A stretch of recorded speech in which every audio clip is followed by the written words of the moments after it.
Alright guys, got another tool for you.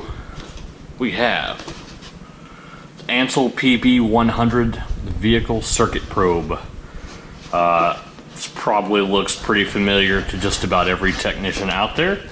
And let's see, it's a anything special about this that just sticks out to me. Nothing really did when they sent it to me. I've had it for like, I don't know, a month now. I've been using it on and off. As you can tell, the PB100 is a lot like a power probe. At least it functions and appears to be that style of product. So, let's get into it. Get a plastic box, open it up, get an instruction manual. It's got stuff and letters and numbers in it, and pictures, so I like it. But as you'll notice, on this AC voltage setting, it's a graph. That's right. Freaking graphs, and it's color. So it gives you the max, the min volts, and the frequency in hertz. It's got the regular old diode test mode. DC voltage, of course. It allows you to apply power. It hooks up like a regular power probe.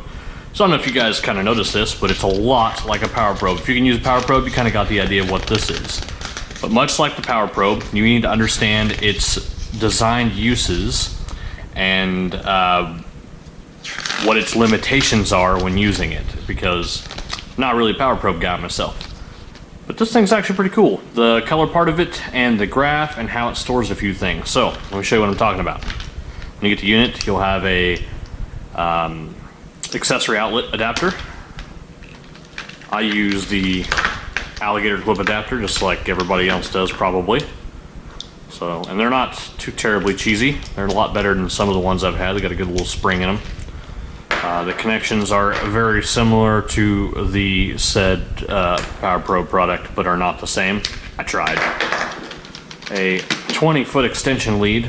Yep, you guessed it. And the unit itself comes with a 20-foot lead on it. Now, what is kind of neat, what I like over the Power Probe, I'm going to basically just compare this to a Power Probe, because they sent me this thing and I go, wow, look at this, it's a Power Probe ripoff. Except for they made some really good improvements over what things I didn't like about the Power Probe. So it has two LED lights at the top, just like Probe. The probe attachment goes in the 4mm banana hole, so you can use all of your 4mm banana attachments, but the probe stores itself in the back, so that's pretty freaking slick. And it goes right in there. Yep. And store it off to the side. It's got a ground strap, not as long as I'd like it to be, but you know, sometimes I kind of gripe about the Power Probe one, how long it is. But anyways, so there's your up and down rocker. It appears to be replaceable, but I have not pried on it with a pocket pry bar yet. And there's your change settings button. So it appears kind of hinky, the button does, but it's done good for me so far. So let's hook it up, because I've got a little bitty battery right here in front of me. So you kick it on, make sure it's got a better connection. You kick it on, it's got a little boot up screen, and that's right, it's color. So, let's see if you can see the, yeah, there we go, try to get the glare off there. So it's got the setting that you're on up here. So you've got your DC volts, AC volts, resistance test, and diode test. You've got your two color LEDs, your red and your green. Your rocker up is to apply your said battery voltage, your source voltage from the alligator clips to the tip. The rocker switch down will apply ground to the rocker switch tip, or the rocker switch down will apply ground to the tip. And the orange button will change your setting. So now we're on AC volts, and then resistance, and then diode. So, DC volts. If you apply voltage, you get a beeping, screen turns red, red LED shows your voltage, right? Ground, green, same thing. Touch the tool there's our battery we're touching. Oh, can't really see it. Touch the battery there. We'll see our voltage listed when we touch one. And of course you got the audible beep. So, you get the idea. It's got a speaker on the back. Cable's 20 foot long. Let's see it in action.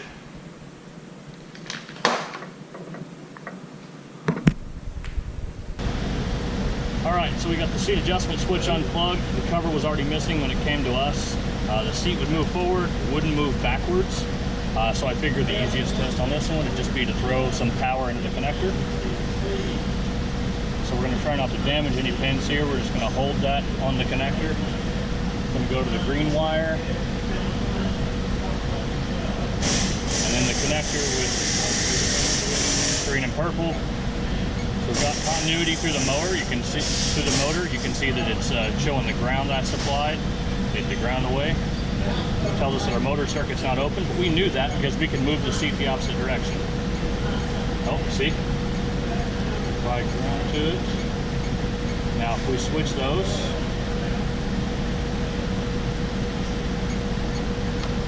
me moving away where you can still see the screen.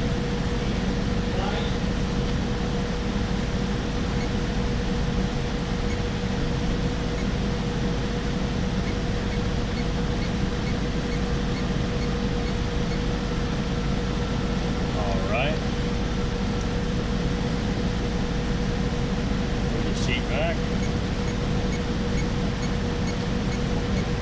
Apply power, you see it turns the screen red. Alright guys, we're going to condemn this switch then.